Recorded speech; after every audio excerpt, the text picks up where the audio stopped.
আল্লাহ তাআলা সম্বন্ধে জানবেন, যা যা আকীদা পোষণ করবেন দলিলকে সামনে রেখে।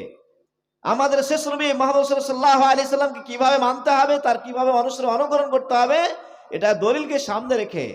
সঠিক দিন জানবেন, সেখানেও দলিল লাগবে। প্রতিটি মাসলা মাসাইলে দলিল জানতে হবে।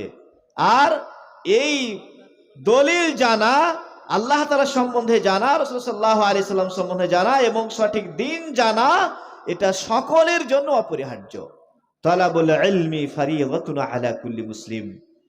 ইসলামী জ্ঞান অর্জন করা প্রতিটি মুসলিমের জন্য অপরিহার্য। জ্ঞান অর্জন করতেই হবে। যারা ইসলামের জ্ঞান অর্জন করেছে, বিশেষ করে কোরআন ও হাদিসের জ্ঞান অর্জন করেছে, তারা বেশি বেশি আল্লাহ তাআলাকে ভয় করে। আল্লাহ তাআলা পবিত্র কালাম পাকের সূরা ফাতিরের 28 নম্বর আয়াতের মধ্যে উল্লেখ করেছেন, ইন্নামা ইয়াখশাল্লাহ মিন ইবাদিহিল উলামা। আল্লাহ তাআলার অসংখ্য বান্দা, সেই সমস্ত বান্দার মধ্যে যারা ওলামায়ে দ্বীন, বুদ্ধিজীবী মহল, তারা বেশি বেশি আল্লাহ তাআলাকে ভয় করে। আল্লাহ তাআলাকে ভয় করে যারা ওলামা সম্প্রদায়। আর এই ইসলামী জ্ঞান, ইসলামী শিক্ষা, জ্ঞান অর্জন করার সুবর্ণ সুযোগ আল্লাহ তাআলা সেই ব্যক্তিকে দিয়ে থাকেন যাকে আল্লাহ তাআলা ভালোবাসেন। ইউতিল হিকমাতা মান ইয়াশা ওয়া মা ইউতাল হিকমাহ ফাকাদ উতিয়া খায়রান কাসীরা ওয়া মা ইয়াযাক্কারু ইল্লা উলুল আলবাব। হিকমাহ, ইউতিল হিকমাতা মান ইয়াশা, আল্লাহ তাআলা যাকে চান তাকে কোরআন ও হাদিসের সঠিক জ্ঞান দান করেন। হিকমাহ, কোরআন ও হাদিসের জ্ঞান, ফাহমুল কিতাবি ওয়াস সুন্নাহ, কোরআন ও হাদিস বুঝার সঠিক জ্ঞান আল্লাহ তাআলা ওই ব্যক্তিকে দিয়ে থাকেন যাকে ভালো মনে করেন, যাকে ভালোবাসেন।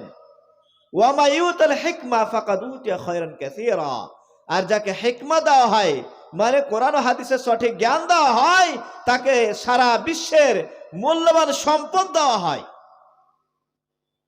কেন দেওয়া হয়? আল্লাহ তাআলা তার উত্তরে বলেছেন, ইন্নামা ইয়াতাযাক্কারু উলুল আলবাব। এদেরকে হিকমাহ দেওয়া হয়, যাকে হিকমা দেওয়া হয়, কোরআন হাদিসের জ্ঞান দান করা হয়, তাকে সারা বিশ্বের মূল্যবান সম্পদ দেওয়া হয়। কারণ যারা জ্ঞানী ব্যক্তি তারাই তো উপদেশ গ্রহণ করে। জ্ঞানী ব্যক্তিরা উপদেশ গ্রহণ করে। আল কোরআনুল কারীম আল্লাহ তাআলা অবতীর্ণ করেছেন কাদের জন্য? যারা উপদেশ গ্রহণ করতে চায় তাদের জন্য। হুদাল লিল মুত্তাকিন, পরহেজগার, সংযমশীল, তাকওয়াওয়ালা, মুত্তাকি, এদের জন্য হচ্ছে আল কোরআনুল কারীম পথ প্রদর্শক, হেদায়েত। তাহলে কোরআনটা হেদায়েত, যারা হেদায়েত গ্রহণ করতে চায়, যারা জ্ঞানী ব্যক্তি, তাদের জন্য হেদায়েত। তো আল্লাহ তাআলা যাকে ভালোবেসেছেন তাকেই আল কোরআনুল কারীম এবং হাদিসের জ্ঞান দিয়ে থাকেন। সহিহ বুখারীর 71 নম্বর হাদিস, বিখ্যাত সাহাবী মুআবিয়া রাদিয়াল্লাহু তাআলা আনহু তিনি বলছেন, রাসূলুল্লাহ সাল্লাল্লাহু আলাইহি ওয়াসাল্লাম বলেছেন, মা ইউরিদিল্লাহু বিহি খায়রান ইউফাক্কিহু ফিদ্দীন। আল্লাহ তাআলা যার মঙ্গল চান, যাকে ভালোবাসেন, তাকে দ্বীনের শিক্ষায় শিক্ষিত করেন, তাকে দ্বীনের সঠিক জ্ঞান দান করেন, বুঝার তৌফিক দান করেন, যাকে আল্লাহ তাআলা ভালোবেসেছেন। কারণ সারা বিশ্বে যাহা কিছু আছে সবই তো অভিশপ্ত। আর দুনিয়া কুল্লুহা মালউনা ওয়া মালউনুন মা ফিহা ইল্লা যিকরাল্লাহি তাআলা ওয়া মা ওয়ালাহু ওয়া আলিমান ওয়া মুতাআল্লিমান। রাসূলুল্লাহ সাল্লাল্লাহু আলাইহি সাল্লাম বলছেন, সারা বিশ্ব পৃথিবীটা এটা হচ্ছে অভিশপ্ত। সারা পৃথিবীতে যাহা কিছু আছে সম্পূর্ণটা অভিশপ্ত। ইল্লা যিকরাল্লাহি তাআলা, তবে আল্লাহ তাআলার স্মরণ, আল্লাহ তাআলাকে জিকির করা, তার আনুগত্য, ওয়া মাওয়ালাহু, তার আনুগত্য, ওয়া আলিমান ওয়া মুতাআল্লিমান, এবং আলিম সম্প্রদায় আর ছাত্র সমাজ। আলিম এবং ছাত্র, আল্লাহ তাআলা জিকির আজকার, এই তিনটে বস্তু ছাড়া যাহা কিছু পৃথিবীর বুকে আছে সম্পূর্ণটাই হচ্ছে অভিশপ্ত, সম্পূর্ণটাই অভিশপ্ত। তাহলে আলেম ওলামা, বিশেষ করে হাফেজে কেরাম, হুফাজ, এদের কত সম্মান, কত মর্যাদা আল্লাহ তাআলার কাছে। আল্লাহ তাআলার কাছে কত মর্যাদা। আল্লাহ তাআলা বলছেন সূরা জুমারের ৯ নম্বর আয়াত, কুল হাল ইয়াস্তাবিল্লাযিনা ইয়া'লামুনা ওয়াল্লাযিনা লা ইয়া'লামুন, হে নবী বলে দাও, যারা জানে এবং জানে তারা কি সমান? শিক্ষিত অশিক্ষিত তারা কি সমান? কখনোই না। বরং যারা শিক্ষিত তারা হচ্ছে চক্ষুশীল, আর যারা অশিক্ষিত তারা হচ্ছে অন্ধ। কুল হাল ইয়াস্তাবিল আ'মা ওয়াল বাসীর, আল্লাহ তাআলা বলছেন যে চক্ষুশীল এবং অন্ধ তারা কি সমান? কখনোই না।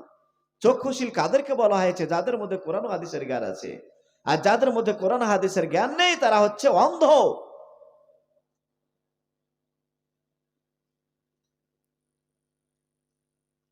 আজকে আপনাদের মাদ্রাসা, সাঁওতাপাড়া মাদ্রাসা, শিশু মাদ্রাসা এবং হাফিজিয়া মাদ্রাসা, এখানে ছেলেরা হেফজ করে, তাদের সম্মান জানেন কত? রাসূলুল্লাহ সাল্লাল্লাহু আলাইহি ওয়াসাল্লাম বলেছেন, সহিহ বুখারী হাদিস, বিখ্যাত সাহাবী উসমান বিন আফফান রাদিয়াল্লাহু তাআলা আনহু থেকে বর্ণিত, তিনি বলেন রাসূল সাল্লাল্লাহু আলাইহি ওয়াসাল্লাম বলেছেন, খায়রুকুম মান তাআল্লামাল কুরআন ওয়া আল্লামাহু, তোমাদের মধ্যে সবথেকে উত্তম ব্যক্তি যে নিজে কোরআন পাঠ করে এবং অপরকে কোরআনের শিক্ষা দেয়। তো যে নিজে কোরআন পাঠ করে এবং অপরকে কোরআনের শিক্ষা দেয়, এটা হচ্ছে সারা বিশ্বের সবথেকে উত্তম ব্যক্তি, যার জন্য কিয়ামতের দিবসে সেই পাঠক কারি সাহেবকে বলা হবে, ইকরা ওয়ারতাকি ওয়ারাত্তিল কামা কুনতা তুরাত্তিলু ফিদ দুনিয়া ফাইন্না মানজিলাতাকা ইনদা আখির আয়াতিন তাকরাউহা। হাফিজ সাহেবকে বলা হবে, কারিকে বলা হবে, পড়ো, ইকরা পড়ো, ওয়ারতাকি এবং জান্নাতের মনজিলে চড়ো, ওয়ারাত্তিল এবং ধীরে ধীরে পাঠ করো, ধীরে ধীরে পড়ো, কামা কুনতা তুরাত্তিলু ফিদ দুনিয়া, যেভাবে তুমি পৃথিবীতে দুনিয়াতে ধীরে ধীরে পাঠ করছিলে। ফাইন্না মানজিলাতাকা ইনদা আখির আয়াতিন তাকরাউহা, কারণ তোমার শেষ মঞ্জিল, পড়তে পড়তে যেখানে তুমি থেমে যাবে সেটা হবে তোমার শেষ মঞ্জিল। মানে তুমি ধীরে ধীরে পাঠ করো আর চড়তে যাও, চড়তে যাও, চড়তে চড়তে যেখানে তুমি থেমে যাবে সেখান পর্যন্ত তোমার মঞ্জিল। কত সুন্দর কথা! কার জন্য বলা হয়েছে? হাফেজ কোরআন, কারি সাহেব, তাদের জন্য বলা হয়েছে, সাধারণ মানুষদেরকে বলা হয়নি। যারা কোরআনের বিশেষজ্ঞ তাদেরকে বলা হচ্ছে আল মাহিরু বিল কুরআনি মা সাফারাতিল কিরামিল বারারা ওয়াল্লাযী ইয়াকরাউল কুরআনা ওয়া ইয়াতাতাআতাউ ফীহি ওয়া হুয়া আলী শাকুন লাহু আজরান। যারা কোরআনের বিশেষজ্ঞ, মানে কোরআন বুঝে বুঝে পড়ে, সুন্দরভাবে পড়তে পারে, কেরাত সহকারে পড়ে, মা সাফারাতিল কিরামিল বারারা, কিয়ামতের দিবসে তারা সম্ভ্রান্ত এবং নেককার, দিনদার, লিপিকার ফেরেশতাদের সঙ্গে তাদের অবস্থান হবে। ওয়াল্লাযী ইয়াকরাউল কুরআনা ওয়া ইয়াতাতাআতাউ ফীহি, আর ওই ব্যক্তি যে কষ্টের সহিত কোরআন পাঠ করে, ওয়া হুয়া আলী শাকুন, কষ্ট হয় এবং করে পাঠ করে, খুব কষ্ট করে পাঠ করে, লাহু আজরান, সেই ব্যক্তির জন্য ডবল নেকি, একটা কোরআন পাঠ করার নেকি আর একটা প্রচেষ্টা করার নেকি। তো যারা কোরআনের বিশেষজ্ঞ তাদের অবস্থান হবে সম্ভ্রান্ত ফেরেশতাদের সঙ্গে, আর যারা ধীরে ধীরে পাঠ করে, কষ্টের সহিত পাঠ করে, তাদের জন্য ডবল নেকির কথা রাসূল সাল্লাল্লাহু আলাইহি সাল্লাম বলেছেন, সুসংবাদ দিয়েছেন। তাহলে যারা কোরআন পাঠ করে তাদের জন্য ফজিলতের কথা বলা হয়েছে।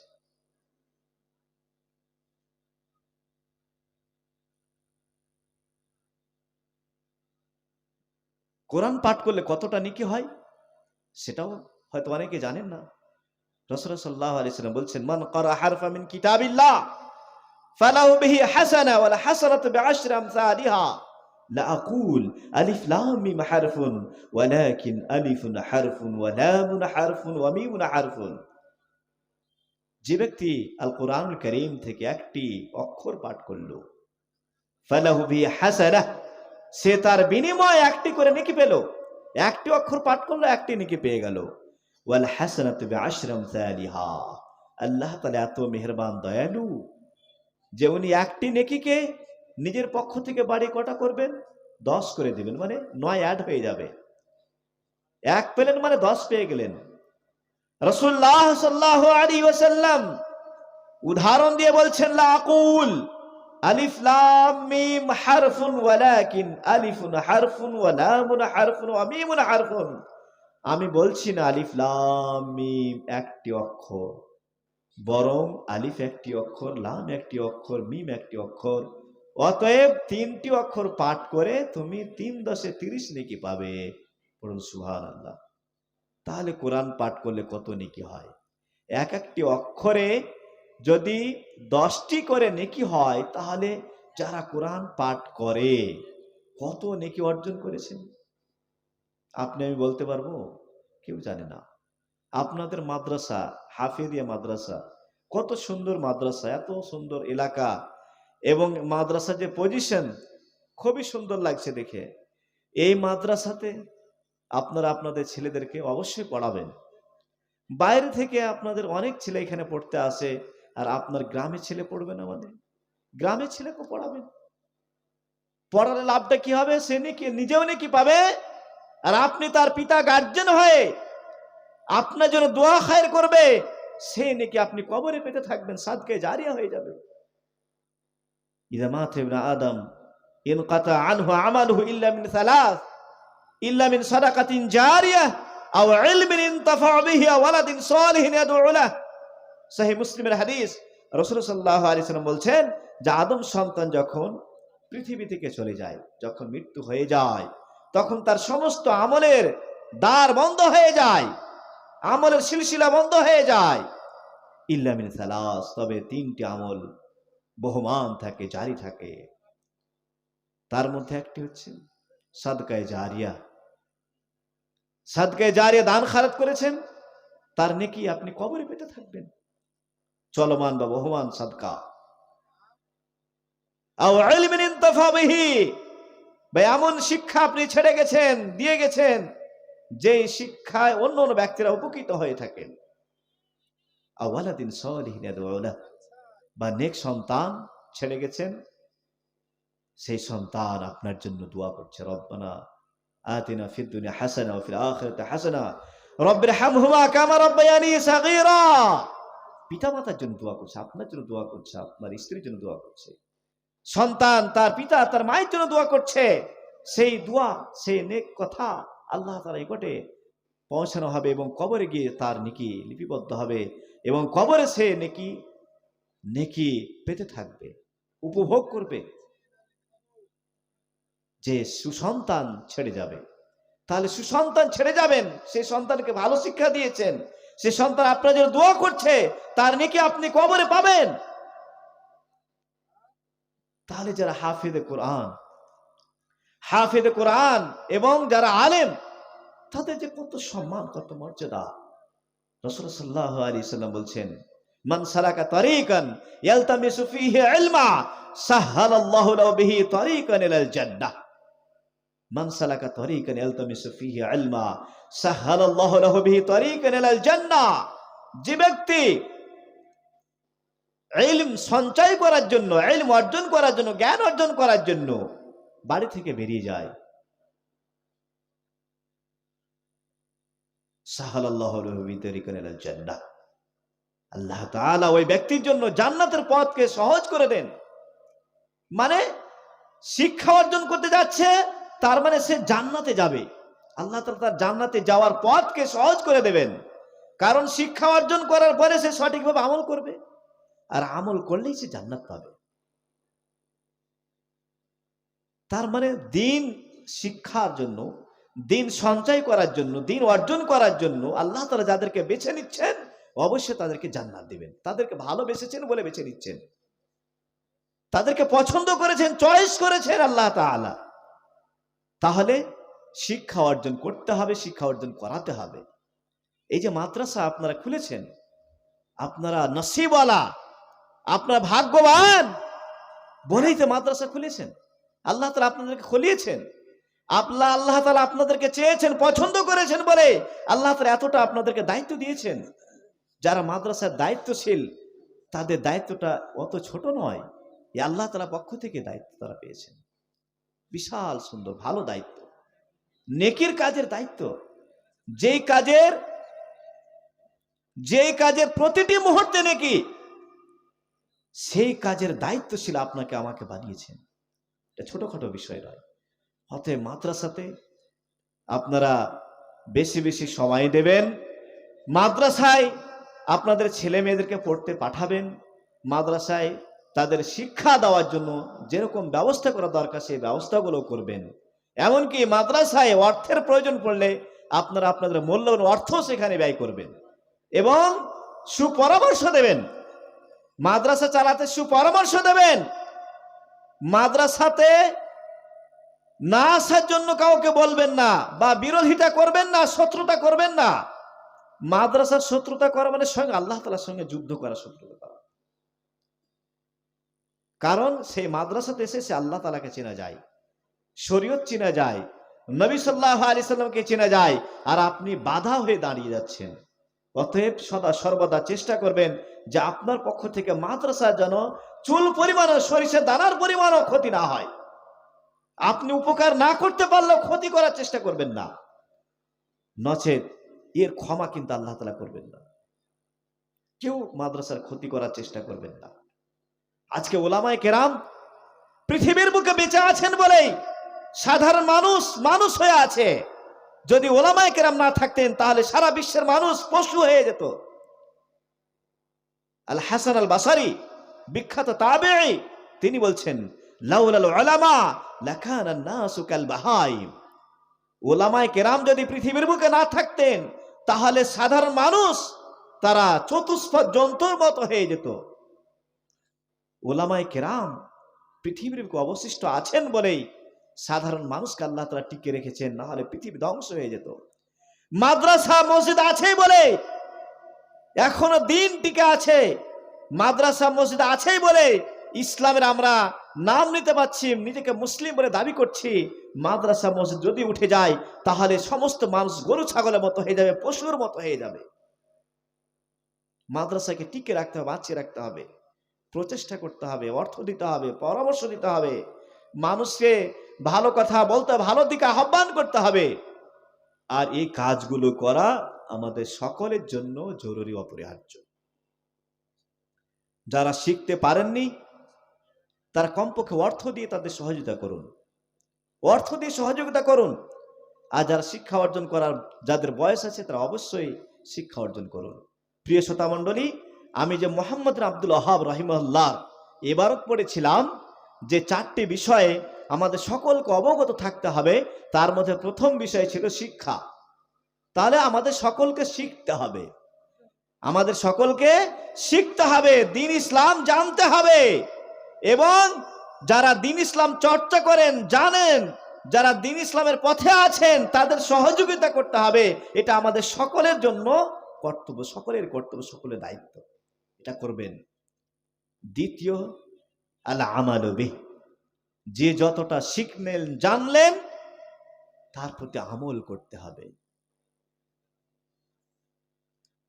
আমলবিহীন শিক্ষা, আমলবিহীন জ্ঞান অর্জন, এটা অভিশাপ।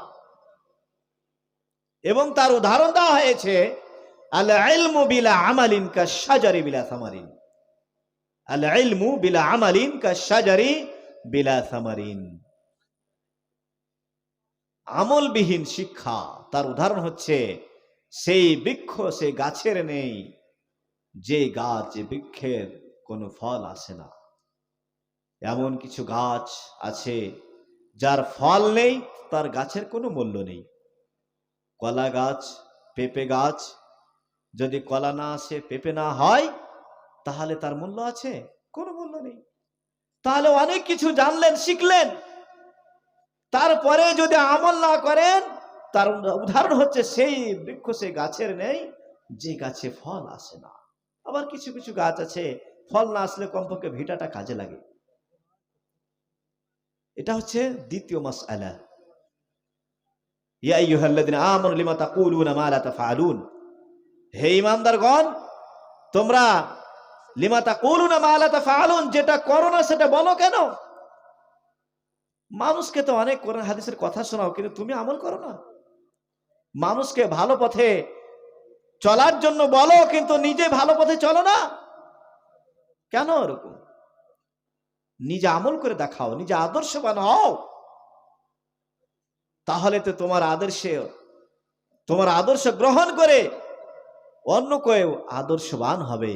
আর তুমি নিজে আদর্শবান নও, তারপরে আদর্শের কথা কি করে বলতে পারো? নিজে আমল করো, তারপরে মানুষকে বলো। তাহলে আমাদেরকে আমল দিয়ে দেখাতে, বাস্তবায়ন করতে হবে। নিজের জীবনে বাস্তবায়ন হবে, তবেই তো দেখে দেখে মানুষ শিখবে। নিজে আমল করলাম, অনেক কিছু জানলাম, নিজে নামাজ পড়ি না, মিথ্যা কথা বলি, মানুষের সঙ্গে সৎ ব্যবহার করি না, পিতামাতার সঙ্গে ভালো ব্যবহার করি না, আর মানুষকে সব কথা বলি, তাহলে আমার কথা কেউ মানুষ গ্রহণ করবেন না। তাহলে নিজে আমল করতে হবে। শিক্ষা অর্জন করার পরে দ্বিতীয় মাসালা হচ্ছে আল আমাল বি, তার প্রতি আমল করা। আর সালিসা আদ-দাওয়াতু ইলাইহি, তারপরে তৃতীয় মাসালা হচ্ছে আদ-দাওয়াতু ইলাইহি।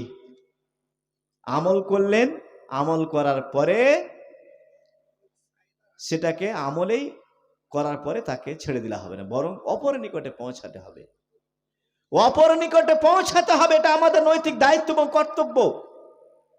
প্রথমে শিখলেন, নিজে আমল করলেন, নিজে আমল করে বসে থাকলে হবে না, বরং যেটা আমল করলে সেটা অপরের নিকটে পৌঁছে দেন।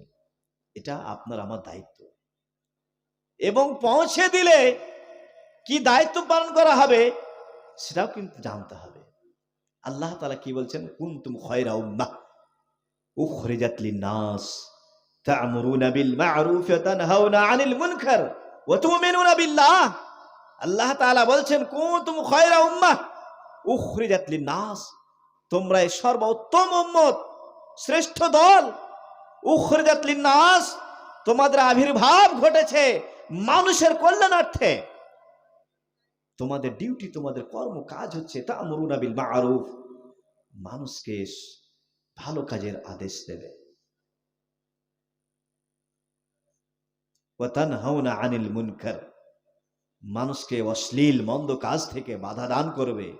ওয়া তু'মিনুনা বিল্লাহ, এবং সঠিক আকীদা, সঠিক ধারণা, বিশ্বাস, তোমার স্রষ্টাবান আল্লাহ তাআলার প্রতি সঠিকভাবে বিশ্বাস স্থাপন করবে। এগুলো হচ্ছে তোমার কাজ।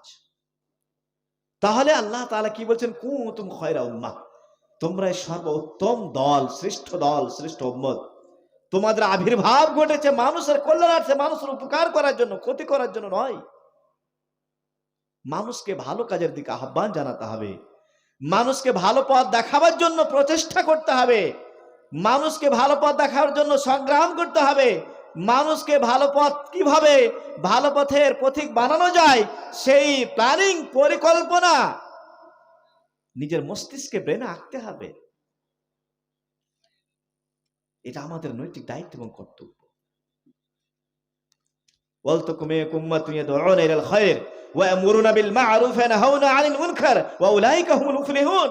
আল্লাহ তাআলা বলছেন, তোমাদের মধ্যে এমন একটি দল, গোষ্ঠী হওয়া চাই যারা মানুষকে কল্যাণের দিকে আহ্বান জানাবে, ভালো কাজের আদেশ দেবে, মন্দ কাজ থেকে বাধা দান করবে, আল্লাহ তাআলার প্রতি বিশ্বাস স্থাপন করবে। এরাই হচ্ছে সফল কাম।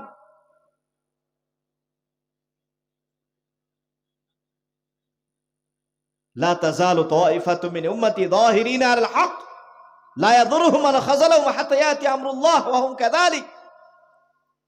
একটি দল, একটি গোষ্ঠী, তারা হকের উপরে সদা সর্বদা প্রতিষ্ঠিত থাকবে, কায়েম থাকবে। তাদের অনেকেই ক্ষতি করার চেষ্টা করবে, কিন্তু তাদের কেউ ক্ষতি করতে পারবে না কিয়ামত পর্যন্ত। কেউ ক্ষতি করতে পারবে না। সেই দল আমাদেরকে হতে হবে, সেই দল আমাদেরকে হতে হবে। হকের উপর আমরা কায়েম থাকবো, মানুষকে ভালো কাজের দিকে আহ্বান জানাবো, মন্দ কাজ থেকে বাধা দেব, আর কিয়ামত পর্যন্ত আমাদের কেউ ক্ষতি করতে পারবে না যদি আমরা হকের উপর থাকি। সেই দল আমাদেরকে হতে হবে। মান রা মিনকুম মুনকারান ফালিগাইয়িরহু বিয়াদিহি ফাইন লাম ইসতাতি' ফাবিলিসানিহি ফাইন লাম ইসতাতি' ফাবিকলবিহি ওয়া যালিকা দা'ফুল ঈমান। তোমাদের মধ্যে কোন ব্যক্তি অপরকে অশ্লীল মন্দ কাজ, নোংরা কাজ, ইসলাম বিরোধী কাজ করতে দেখলেই সর্বপ্রথমে তাকে হাত দিয়ে বাধা দেবে। হাত দিয়ে বাধা দেওয়ার শক্তি না থাকলে মুখে বলবে, মুখে দিয়ে বাধা দেওয়ার শক্তি না থাকলে অন্তর থেকে সেটা ঘৃণা জানবে। অন্তর থেকে ঘৃণা জানাটাই যথেষ্ট নয়, বরং পরিকল্পনা আঁকবে কিভাবে বাধা দেওয়া যায়, কিভাবে সেই কাজ থেকে তাকে বিরত রাখা যায়। সেই প্ল্যানিং, পরিকল্পনা সদা সর্বদা তার মধ্যে থাকতে হবে। আর ঘৃণা জেনে বসে থাকলে হবে না, ঘৃণা জেনে চুপচাপ থেকে গেলাম না, হবে না, বরং পরিকল্পনা করতে হবে, প্ল্যানিং আঁকতে হবে, প্রচেষ্টা করতে হবে। এটা হচ্ছে আমাদের দায়িত্ব, কর্তব্য, আমাদের করতেই হবে। ভালো কাজের আদেশ, মন্দ কাজ থেকে বাধা দান করা, এটা প্রতিটি মানুষের জন্য অপরিহার্য। প্রতি মানুষকে এই কাজটি করতে হবে। ভালো কাজের আদেশ দিলে, মন্দ কাজ থেকে মানুষকে বাধা দিলে কতটা নেকি পাওয়া যায়, অনেক নেকি। মান দাল্লা আলা খায়রিন ফালাহু মিসলু আজরি ফাইলিহি, যে ব্যক্তি অপর ব্যক্তিকে ভালো কাজের আদেশ দেবে, ভালো পথ দেখাবে, সেই কাজটি করে যতটা নেকি পাবে, তাকে ভালো কথা বলেছিলেন এবং ভালো পথের দিকে আহ্বান জানিয়েছিলেন, তাই আপনি সমপরিমাণ নেকি পাবেন। মান দাআ ইলা হুদান কানা লাহু মিনাল আজরি মিসলু উজুরি মান তাবিআহু লা ইয়ানকুসু যালিকা মিন উজুরিহিম শাইআ ওয়া মান দাআ ইলা যালালাহ কানা আলাইহি মিনাল ইসম মিসলু আসাম মান তাবিআহু লা ইয়ানকুসু যালিকা মিন আসামিহিম শাইআ। ভালো কাজের আদেশ দিবেন, মান দাআ ইলা হুদা, যে ব্যক্তি হিদায়াতের দিকে দাওয়াত দিবে, হিদায়াতের দিকে মানুষকে আহ্বান জানাবে, কানা লাহু মিনাল আজর, সে নেকি পাবে, মিসলু উজুরি মান তাবিআহু লা ইয়ানকুসু যালিকা মিন উজুরিহিম শাইআ, ওই ব্যক্তির মত নেকি পাবে যে ব্যক্তি আমল করে যতটা নেকি পায়। আমল করে আমলকারী যতটা নেকি পাবে, আপনি তাকে ভালো কাজের দিকে আহ্বান জানিয়েছিলেন বলে ততটা নেকি পাবেন। নেকিতে হ্রাস হবে না, কম বেশি করা হবে না। তার বিপক্ষে আপনি নেকির দিকে মানুষকে ডাকলেন না, পাপের দিকে ডাকলেন, মন্দ পথের দিকে ডাকলেন, বিপদের দিকে ডাকলেন, ইসলামিক কাজের দিকে ডাকলেন, কালচারের দিকে ডাকলেন, আর সেই কাজ করে যতটা তার পাপ হবে আপনি তার ভাগীদারি হবেন।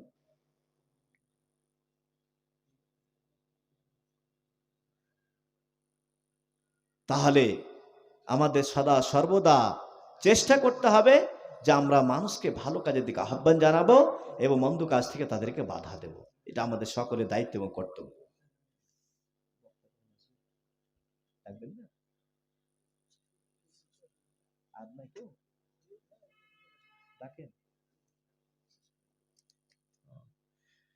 তাহলে তৃতীয় মাসআলা ছিল আদ-দাওয়াত ইলাইহি।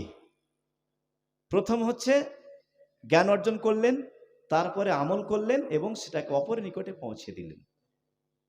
অপরের নিকটে পৌঁছানোর পরে যতটা তারা নিজে আমল করে নেকি পাবেন, আপনি ভালো কথা বলেছেন, ভালো কাজের দিকে আহ্বান জানিয়েছেন, নামাজের কথা হয়তো বলেছিলেন, সে নামাজ পড়ে যতটা নেকি পাচ্ছে, আপনি বলেছিলেন বলে ততটা নেকি পাবেন, ততটাই নেকি পাবেন। এটা ছোটখাটো বিষয় নয়। তাহলে আপনার দ্বারাতে মানুষের উপকার হোক, এটা সবসময় চাইবেন, কাউরে ক্ষতি করবেন না, কাউরে ক্ষতি করবেন না।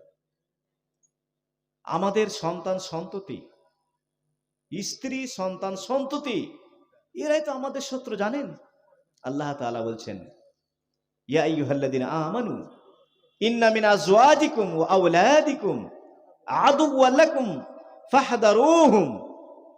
হে ঈমানদারগণ, তোমাদের স্ত্রী এবং সন্তান সন্ততি এরা তোমাদের কেউ কেউ শত্রু। ফাহদারুহুম, এদের থেকে তোমরা সতর্ক থেকো। আমাদের স্ত্রী, আমাদের সন্তান সন্ততি এরা হচ্ছে আমাদের শত্রু।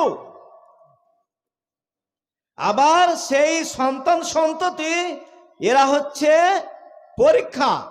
আল্লাহ তাআলা বলছে, ইন্নামা আমওয়ালুকুম ওয়া আওলাদুকুম ফিতনা, তোমাদের ধন সম্পদ, তোমাদের সন্তান সন্ততি এরা হচ্ছে ফিতনা, পরীক্ষা, এরা হচ্ছে নিয়ামত। সুম্মা লা তুসআলুনা ইয়াওমাইদিন আনিন নাঈম, অবশ্যই অবশ্যই কিয়ামতের দিবসে আল্লাহ তাআলা সকলকে প্রতিটি নিয়ামত সম্বন্ধে জিজ্ঞাসা করবেন। আমরা সকলে জিজ্ঞাসিত হব নিয়ামত সম্বন্ধে। সন্তান সন্ততি আমাদের নিয়ামত, সন্তান সন্ততি আমাদের জন্য নিয়ামত, সন্তান সন্ততি আমাদের জন্য পরীক্ষা, সন্তান সন্ততি আমাদের জন্য শত্রু।